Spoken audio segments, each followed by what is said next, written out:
Good evening, everybody. Happy Thanksgiving. Hopefully you've eaten enough turkey and you've decided, hey, I'm throwing Facebook on. I'm going to watch Dave Stevens Speaks.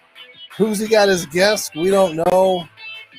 I don't care. I'm about to fall asleep anyway, so maybe a show like this could really help get me to that point where the tetra, whatever you call it, that's in the turkey that puts you down, puts you to sleep. But good evening, everybody. This is Dave Stevens for Dave Stevens Speaks. I'm excited to be here tonight as your host for the last time on River West Radio, which did not latch today. So we get to talk for as long as we want, as little as we want.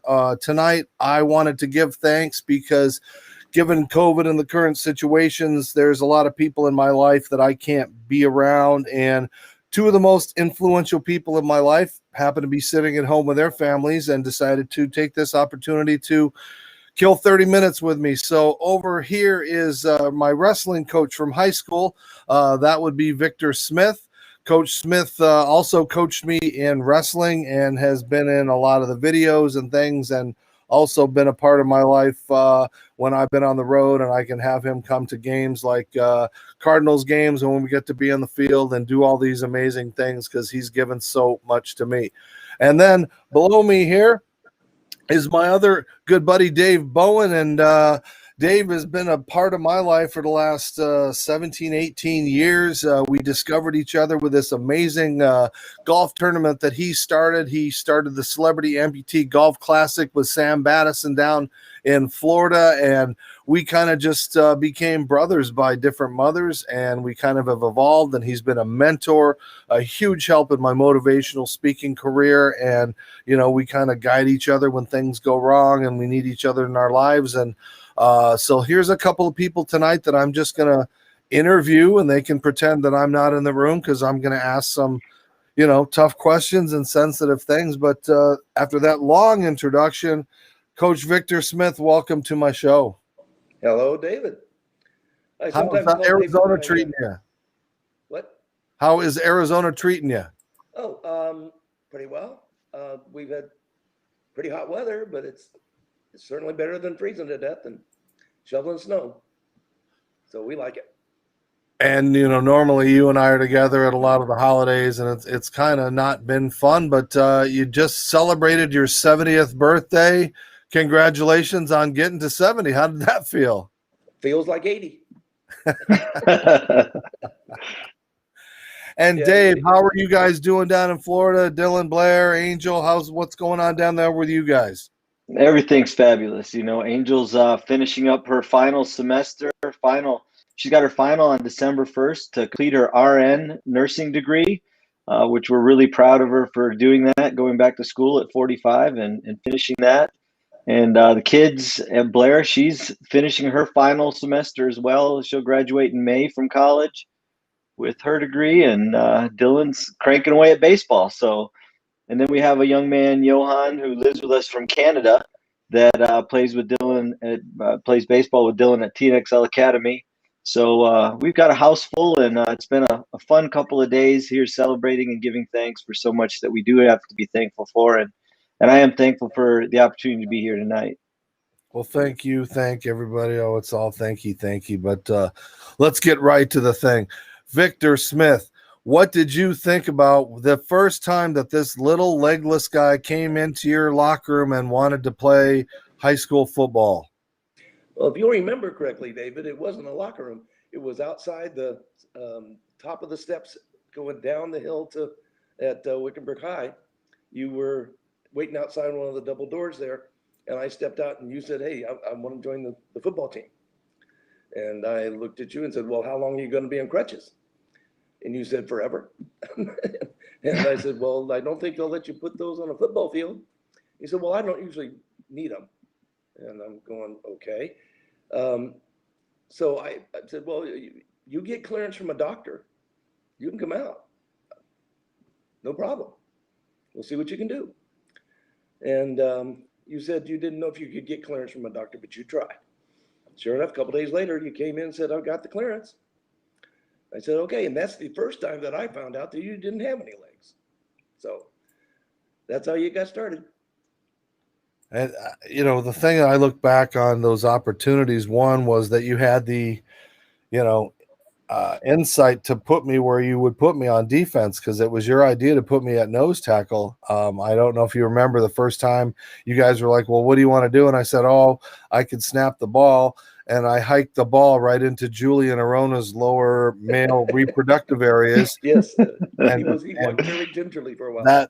that experiment was over. And again, for the listeners that don't realize I don't have legs and I'm kind of hiking like a gorilla, that could hit a really sensitive area on a human being. But, how did you think that I could develop? I mean, I knew how to play flag football and stuff like that, but you really took time to think about where to put me defensively, where I wouldn't hurt the team, but also where I could make an impact. Well, you have exceptional upper body strength in your circumstances, and your quickness was amazing. I mean, you were to the quarterback before the ball was to the center. And in fact, a couple different times you caused fumbles between the center and the quarterback. And other times you already had the ankles of the quarterback before he could turn and give off the ball. You just, after seeing you do a couple of attempts to get it to the quarterback, I said, I guess we're going to try that. And we did. Worked out pretty good. It has worked out pretty good. And Dave, I know when we met, it was probably weird because you're seeing me on crutches and you didn't really know my whole life story. So it's like, what was your first impressions, obviously, other than me being kind of a jackass? Well, it was really funny. The first phone call when we spoke, we posted that Celebrity Amputee Golf Classic on, and this is so far back that I don't even remember what the board was. It was some kind of social media board, but who knows what it was back then in 2002. And I get this call, and you said, I'm not sure if I'm an amputee or not, but I was born without any legs. And I said, well, yeah, you're a congenital amputee. You were born with no legs. So yes, you definitely consider an amputee. And I just thought it was funny that how the conversation started, and then it just flowed so naturally from there.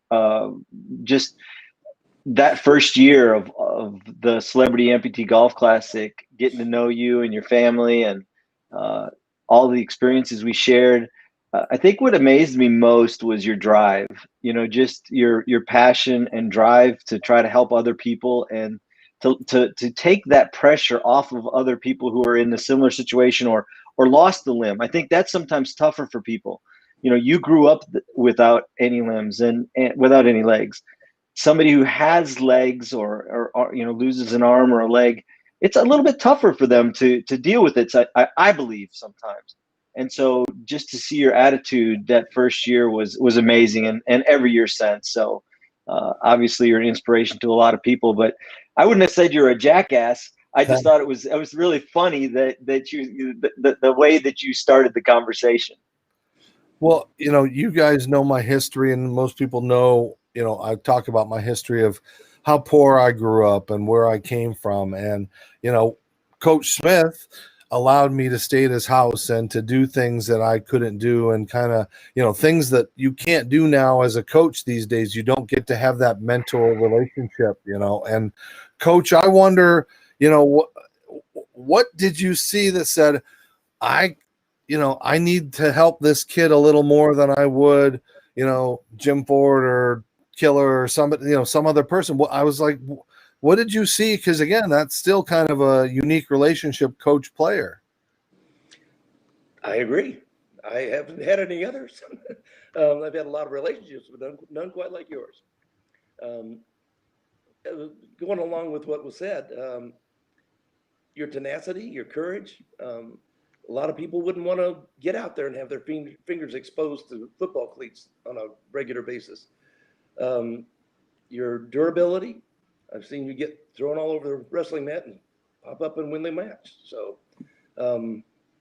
it's been a ride. It's been a thrill having you around. Well, I appreciate what, I talk all the time of mentors and everybody and what you and your family has meant to me. And the same can be said for Dave Bowen. I mean, to be able to get down there and be a part of the lives that we've impacted with the Celebrity Amputee Golf Classic. And I know, Dave, that was your child, and it's grown with so many stars and celebrities and family. I mean, what made you want to get involved with so many different, able, different bodied, limb different folks? It's an interesting thing, just how it came about. But before I talk about that, I really wanted to touch on what you talked about with your coach, about you being, living with him and that mentorship. And I would really tell you, I think that's what's missing today. I think today the relationship between coaches and players, it's become not as personalized. I remember my coach, Coach Haynes, who used to drive me to practice. I used to drive kids to practice and drive kids home, kids who ended up playing, pro sports. Tracy McGrady, I used to give him a ride home in the back of a pickup truck. Things that you did back then made it so much more personal and gave you an opportunity to make an impact, and hopefully a positive impact, on the kids that you were coaching and mentoring. And I think today a lot of that's missing. There's so much that for an athlete, there's only so much a parent can really do when it comes to, molding their child from an athletic perspective.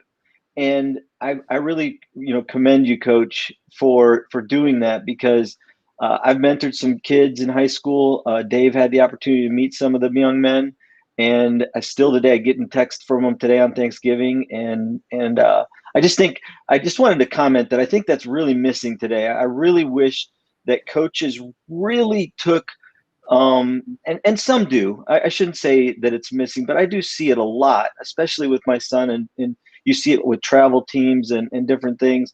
The level of profanity that's used today, they just don't realize how ignorant that makes them look, and nobody's really correcting them. And back when I was playing, I'll tell you what, you use the bad word on the field, you might as well just put your glove down and start running, because that was just not tolerated. And it was because the coaches back then were really much more than just trying to teach you a sport. They cared about you as a human being. So I really, really wanted to commend you, Coach Smith, on that, because that's really made a difference in Dave's life, I know for sure. As far as the golf tournament goes, that was, just a unique situation where Janet Claire Bombard, where she lost her arm in a car accident. She didn't have insurance, and just came up with a crazy idea and asked enough people to say, what do you think? I drove to Sam Madison's house, Sam Madison is one of the most giving and kind-hearted people I've ever met in my entire life. And drove to his house with Eric Kottner and Janet Claire and said, here's the idea. What do you think? He's like, let's do it. Is there anything like it? And I said, nope. He said, okay, I like being a first, so let's do it. So it was really never started out to be anything more than just a way to say thank you to the companies that donated things for Janet Claire's arm, because it was a very expensive arm. But it turned into so much more. And when we look back at the past now 18 years, I would say 90% of the relationships that I have that are really dear and to me come as a result of that event. And you say the celebrities, but it's so much more than just the celebrities. It's the amputees, the people, their families, the stories that I've been able to be a part of and to hear. And I just got a text, just so interesting. Parker Kress, who we donated the running leg to in 2018, his dad sent me a text just the other day and said, he was on the golf course and Parker was playing golf and said he now has a passion for golf. And here's a kid who was, just struggling to get around, lost his leg to Ewing sarcoma and had that big, heavy leg and couldn't play sports. And so just to be a part of those stories has been just so impactful in my life and in my family's life. And coach, to get back to that mentoring thing, I mean, it's like, do you realize, and I'm not trying to put you on the spot, but I kind of am. I mean, do you see the impact that you've been in my life and made in my life over the years? I mean, does it sink in the guidance you've given to me? I hope so. I have always been rewarded by it, so I guess my efforts were worth it. Um, I it's like he was talking about language. I tried very, very hard never to use any kind of language that my mom wouldn't allow out of me, out of you guys. And um, there were a lot of things I hoped I got through to you on, like honesty and good grades and all those things. But of all the people, and I did a lot of coaching, I did 3 or 4 sports a year for many years. The most close I ever got to an athlete was you, and I dread it. No, You're gonna make me. and it's been a wonderful ride. And when I look back on my years of coaching, you always come to mind, always first. So Well, it's nice to have both of you here because we get to have special times. One of the blessings I've had in my life of being in television and broadcasting is that you can kind of do some things others can't and get people into places that normally you can't. And so the benefactors of my friendship, people always go, how could you do this, this, and this? And it would cost tens of thousands of dollars. And it's like, nah, man, Victor, come to the Super Bowl in New Orleans, or hey, Dave, meet me in Houston, and we could work those ESPN gigs that would down there for you. But of the experiences that you guys have been a part of, Coach Smith, does one stand out? Playboy party? I don't, want to. And I mean, there's so many crazy things that you can't talk about, but I can't think of one. It always meant so much to give back to Dave Bowen, to you, Victor, to allow you, because I always feel like a kid when I see your guys' eyes look up, and I have to train you. Don't do this. Don't talk to them. Don't look. Don't cheer. Don't. But it's still awesome to see that through your eyes, almost like a kid at Christmas. Well, I had 2 really embarrassing situations. I think they're fairly close together. One was a wrestling tournament in Dysart, where the road to the parking lot of the gym that we were wrestling in was probably 30 yards from the building itself that we were wrestling in. And that road didn't have a lot of traffic on it, mostly just the houses that are right across the street from the school grounds. And I'm in a seating meeting, getting all the wrestlers seated that I could. And there's this big, horrible screaming noise outside. And a couple of the guys that were in the coaches in the seating meeting ran to the door and threw the door open and looked out and looked around and just came back in and we started the meeting again. Well, about the 3rd time that happened, all of us went out. We just all went out the door and said, what the heck's going on? And we found out that David had taken his legs off, put them on one side of the road with the toes away from the road, and he laid on the other side of the road, squirming and screaming. And the cars would come to a screech and get out and run to see what is going on, if they hurt him or whatever. And he just hopped up and ran over and picked up his legs and took off. There were some very unhappy coaches because the seating meeting was disrupted, and but they got over it. But it was so funny. And then I think it was the next year we were going to the Williams tournament. We got there very late, snowing like crazy in Williams, Arizona. I was driving the van or minibus, whatever it was. We had to take the wrestlers and the mat mates.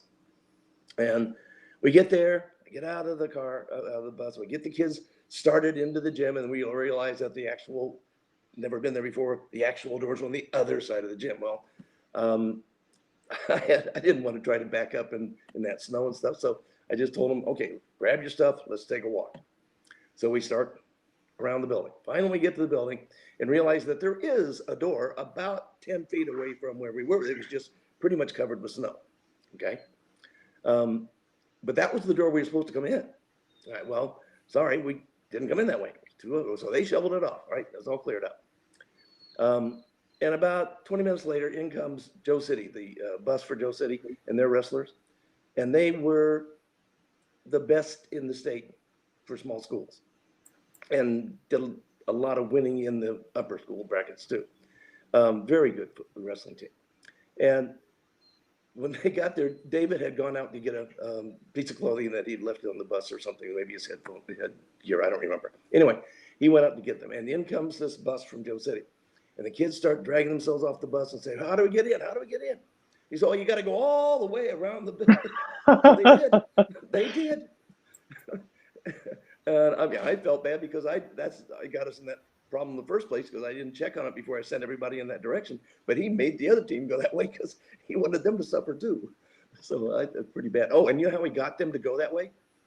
He didn't have his crutches on or his legs. He stood there and was fighting like he was trying to get down to his legs. He said, it's too deep, go around. Oh, man. What about you, Dave? What's the craziest thing we've gotten to do that you can tell on air? Well, buddy, I have so stinking many that it is just it's hard to pick one. I think, you know, the ESPN gigs, you know, being hired by ESPN to work at the Super Bowl and do those different things with you. But I think what made them extra special for both of us, honestly, is the fact that we had such great relationships with so many players in the NFL back at that time, especially when you think back to Houston. So we, you know, when you brought up Houston, I mean, I have memories of South Beach when you and I and Lee went down there that I probably shouldn't share on air. The Playboy party stuff probably we shouldn't share on air. But the Houston, which was where we did end up going to the Playboy party, where Jerry Jones couldn't get all of his guests in, and we got in. But with the when I tell these stories about the experiences you and I have had together, and it's always been you and I, and then, you know, others. Interestingly enough, NFL players or professional players, former players, they say, hey, what are you guys doing? You know, they come and hang out with us. It's not us calling them to go hang out with them. And I think people find that to be somewhat made up, but really it's the truth, you know?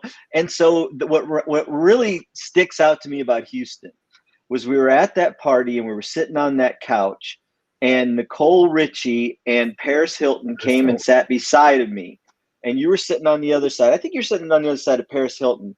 And I said, well, I told them to. I get up and move. They said, no, it's okay. You can stay. And so they're talking over the top of me. Their conversation was not something I really cared to be a part of. But then, you know, the guys that we were with, Scott McGarrahan and Neil Staub and Javon Curse and all those guys from the Tennessee Titans who were with us, get into a little bit of an altercation.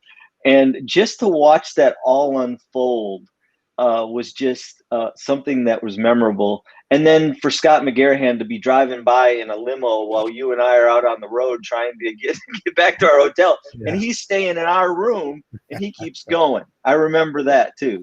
Yeah. But we had some great times. I mean, all the Super Bowls, but I think what the best memories I have are memories at the Celebrity Amputee Golf Classic and all the people we've got to experience together. That's really what's most meaningful. But we certainly have had some fun times away from that as well. Yeah. And you know what I also enjoy too is same for Victor, Coach. You know, I've done this in spring training. I like to bring you guys around when I'm doing the interviews, when we're doing things for the Disability Channel and stuff like that. And it gives you guys an opportunity to also see athletes in a different light, because you know they kind of transform and change a little around me as opposed to the normal media. And I think, you know, we've had some great experiences with people, you know, Emmett Smith, you, Coach, you know, people we wouldn't ordinarily see. And I was wondering, Coach, you first, who shocked you the most as far as being so nice and personable? I think I'd have to start with Emmett Smith. I mean, he had no reason to stop and visit with me for a moment and let me have a picture taken together and actually treat me like a regular person, as opposed to just some stupid person off the street, Yeah. And I really appreciate that. I got the picture up in my man cave, and I've got there were a number of people I got to visit with very shortly, but I did most of my time listening to you two talk, you and the other people, and it's always interesting, always. So I really enjoyed all those trips. How about you, Dave? Yeah, obviously with the CAGC, I've had the opportunity to develop relationships with a lot of professional athletes. And I'm not really, as you know, Dave, it doesn't impress me what somebody does for a living. God's given all of us different talents. And so for me, whether you're a garbage man or you're a professional athlete, a teacher, it doesn't make any difference. If you're a good person, you're a good person to me. But I would say that the one person, and actually it was two people at one event that we did recently, and I see things through a different set of vantage point as well, because Dylan, my son, has been around a lot of professional athletes and knows a lot of professional athletes, and most people don't know that, don't understand just the amount and the level of relationship. Riddell Anthony the other day, Dylan went and golfed with him. They don't understand that. But Ron Gardenhire and Nick Castellanos, when we did the Detroit Tigers event, spring training event, and I didn't think about filming, especially Ron Gardenhire. I didn't think about filming when he was talking to Dylan, but he talked to Dylan for a good 5 minutes. And I've got the last 15, 20 seconds on film. And you're like, why weren't you filming the whole time? And I found myself having almost an out of body experience listening him talking to my son. Whether Dylan ever has the opportunity to play at that kind of a level, who cares? That's not what's important. What's important was how respectful he was, and how caring he was, and how personal he was. And same with Nick Castellanos. I had heard so many things about him, and man, he is one of the nicest athletes I've ever met. So those two guys in particular, I think impacted me because they impacted my son. And I got to see that from a different vantage point, where it wasn't somebody I had a relationship with who was talking to my son. It was somebody who didn't know me, didn't know him, but they knew you. And because of you, they definitely took the extra time to spend that few moments speaking with Dylan. And so those were the two guys who impressed me the most. I got to add to that, David. Go ahead, Coach. Go ahead. Spending that time you did it at my home in Wickenburg really made my wife exceptionally happy, because you taught my two little daughters that people with disabilities aren't disabled. They're not disabled. They're just different. And that's all. And you really brought that home, because you were funny, and you flirted with them, and you played with them, and you were just wonderful to them. And then you realized they didn't play with disabled kids. They didn't get that chance. But you taught them that people are people, period. And that's why, the friendships that last forever, the circle of friends that I've had with you, and Coach Ybarra and Coach Kenrick out of Wickenburg. I owe everything to that. And then my life friendship with Dave, and our friendships, and when I was down and you guys helping me get to the go through the training with Zig Ziglar and everything, that has really changed my life to help now that I can make an impact and, do so many more things. And that's reinvigorated me. And that's why it's nice. I'm so thankful on my last Thanksgiving show. And again, Dave Stevens, Bowen, and a lifelong friend, entrepreneur, just philanthropist, great guy, and Coach Victor Smith, who taught me how to play football, taught me how to wrestle. And Coach, what did you see in me that you thought would make me a wrestler, which ended up being perhaps my best sport? It's got to be the simple fact that no one has ever, that I knew of, wrestled a legless wrestler. And generally speaking, high school wrestlers don't come with a whole lot of experience to begin with. And if you could turn that situation, their uncomfortability, into your advantage, we could find a way to do it. And you did. and I know it took a long time to from that first year up till my senior year when kaboom, there I was. But I really wish I had done it longer. And I so enjoyed it. And Dave, I know you've watched your son grow as you played, and now we kind of both live vicariously through our sons. What is the biggest challenges that you've seen from the past that's going to be for the future for Dylan as an athlete? I think for not just for Dylan, I think for all athletes, I think it's obviously the most recent challenge is the COVID for any athlete who's at Dylan's age or even the 2021 kids, not just in baseball, but in all sports. But baseball has really been affected probably more than any other sport because of so few scholarships that are available for college. And I think that the trickle down effect of that is going to be something that's a challenge for them, for these kids. So for Dylan, from an athletic perspective, he has all the tools to play at the next level. He gets great coaching at TNXL Academy. Brian Martinez and his staff there are just beyond unbelievable. But I think the challenge really that he faces is finding the right fit, the right school. And I'll tell you, with a school that's just come out of nowhere that we're just so proud of him for even considering, and he just absolutely loves the coach, and he wants to be a pilot, so it's a perfect fit if it does materialize, is the Air Force Academy.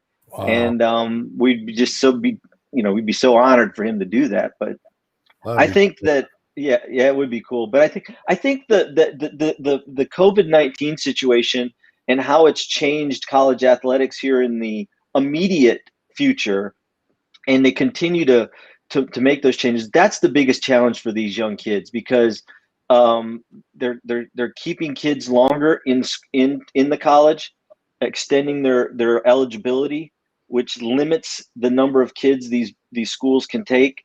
And so that's a challenge for all of these young kids. And I think we're probably going to see it trickle down at least through the 2023 class, where it's going to impact them. So, I think we're going to see an impact not only in college sports, but in the professional ranks, probably for sure, 4 to 5 years, because we haven't developed high school kids for the last 2 years. The college kids haven't been seen and playing, and the pros haven't had their minor leaguers. So older guys are going to get to stick around longer because these other kids haven't developed.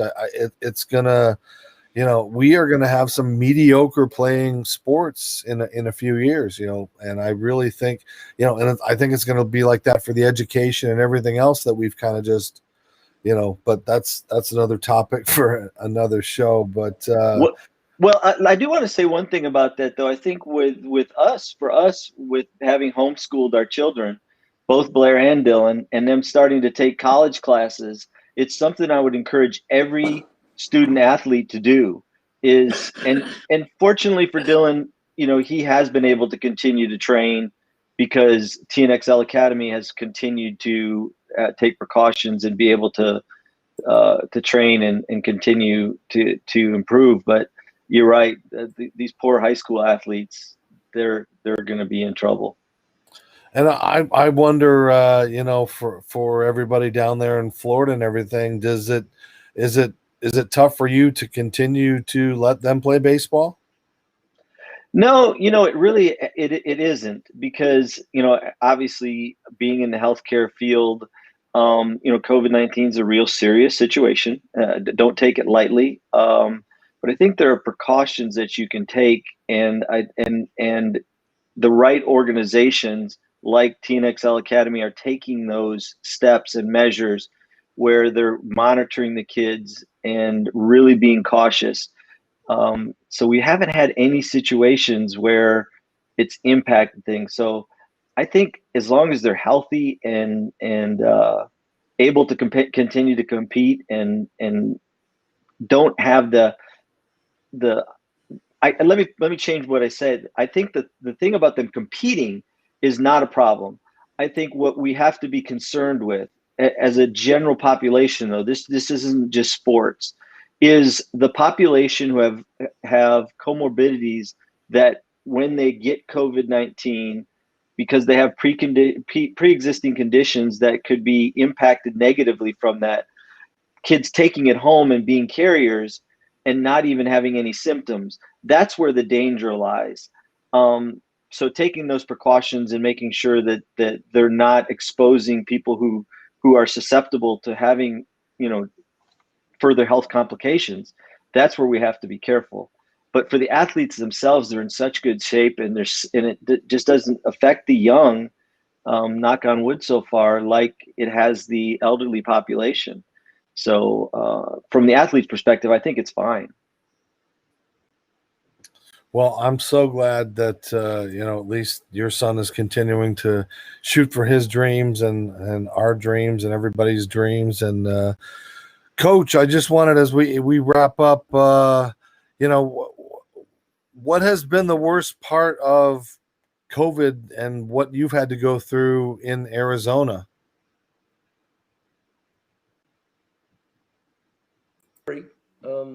Scared that we're going to go to a grocery store and end up with COVID.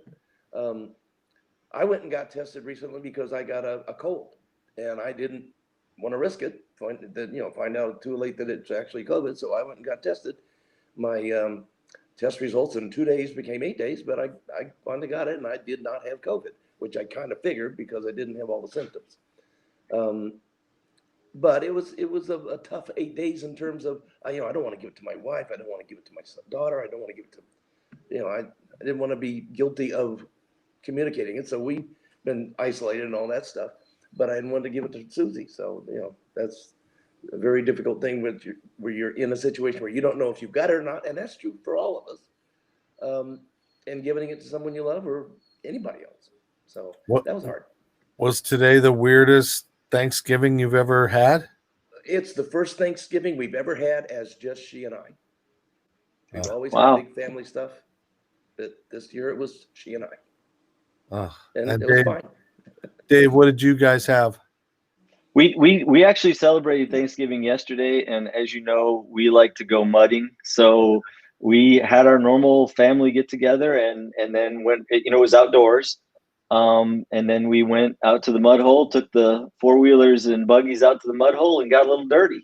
So for us, it was pretty normal from a Thanksgiving perspective. I think there's been pros and cons to the COVID. What I will tell you is the negative side has been the isolation, the not being able to travel from a business perspective, having those personal connections, because I'm very much a more face-to-face type guy. On the positive side, we have spent a lot more time together as a family, spent a lot more time, with people that we really care about and that we're close to, and really, eating dinner at home has been a really positive thing. I feel bad for the restaurants and the merchants that are suffering, but for us, it's given us a little bit more personal time with our kids, and it's really precious because we don't have much time left with them. When I say that, I mean Right. being at home before they'll be out of the nest and on their own. Yeah. Well, I think we've just about talked everybody out of it listening, but I do appreciate everybody being a part of this tonight. I missed you guys so much, and I just wanted to this is the swan song for WXRW. Even though we weren't connected tonight, it was still a good show on a Thanksgiving. I'm thankful for your friendships. Coach, any final parting thoughts? How are you boys? Boys are doing great. We had a lot of fun, big breakfast this morning, and looking forward to some more football this weekend. It's been great since they've been playing baseball. Say And hi for me. Brady's driving, and he was out driving this weekend. He drove yesterday. It's just saw that. They're doing great. So they're doing great. So thank you, Coach. And my buddy Dave Bowen, got any last words of wisdom for anybody out there? Just be kind. Be kind. That's all. That's the reason you guys are in my life. I love you both, Coach. I can't wait to see you and be a part of the things that we get to normally do in Arizona. And Dave, hopefully we can, get the golf tournament going again pretty soon and get back to 2021. Yeah, we're doing this. We're going to do it. So again, thanks everybody. Thank you, my followers, my listeners. Don't forget to follow me on Instagram, YouTube, Facebook, LinkedIn, and all of the platforms, of course, and the Disability Channel. This is Dave Stevens wishing you and yours a happy Thanksgiving. Be safe all weekend. And sometime soon you will see Dave Stevens Speaks with some more amazing guests, just like tonight, Coach Victor Smith and Dave Bowen. Love you, everybody. David. Take care. Love you, Dave.